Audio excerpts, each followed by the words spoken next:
미국 질병통제예방센터 CDC가 미국에서 코로나19 백신의 접종 사례를 분석해봤더니 부작용을 경험한 사례는 0.4%에 불과했다고 밝혔습니다. 이 내용 취재기자 연결해서 알아보겠습니다. 최문석 기자.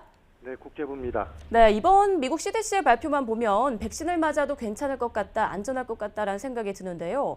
한 달 동안 접종 사례를 분석한 결과라고요. 네, 미국 질병통제예방센터 CDC가 백신 접종이 처음 시작된 지난해 12월 14일 이후 한 달간의 모니터 결과를 공개했습니다. 화이자나 모더나의 백신을 접종한 뒤 부작용이 나타난 사례를 분석한 결과입니다. CDC는 이 기간 1279만 4천여 회의 접종 사례 가운데 0.4%인 6,900여 명이 부작용을 신고했다고 밝혔습니다. 부작용 경험자 중 91%인 6,300여 명은 심각하지 않은 부작용을, 나머지 9% 640명은 심각한 부작용을 경험한 것으로 나타났습니다. 가장 많은 부작용은 두통이 22.4%로 나타났고, 이어 피로감과 어지럼증이었으며 오한과 메스꺼움, 근육통, 열, 관절통 등이 차례로 뒤를 이었습니다.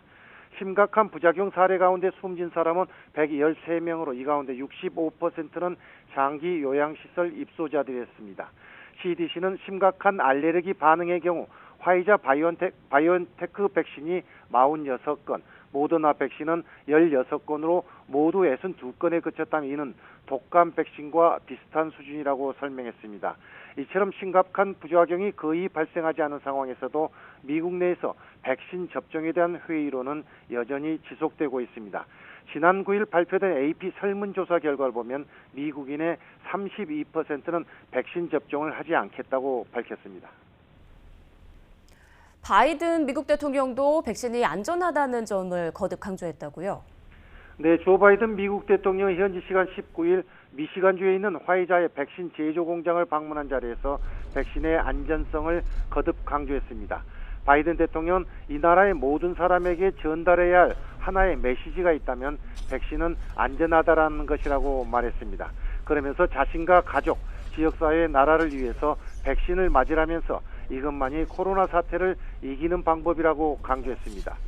또 코로나 대유행을 막을 수 있을 만큼 높은 담이나 울타리를 세울 수 없기 때문에 세계가 참여할 수 있는 치료법이 필요하다며 빈곤국 백신 보급을 위한 자금 지원의 필요성을 옹호했습니다. 바이든 대통령은 올해 말까지는 정상 상태에 가까워질 것이라고 믿지만 바이러스 변이의 상황이 예측 불가능해 코로나가 언제 종식될지를 정확히 제시하기는 어렵다고 밝혔습니다. 지금까지 국제부에서 전해드렸습니다.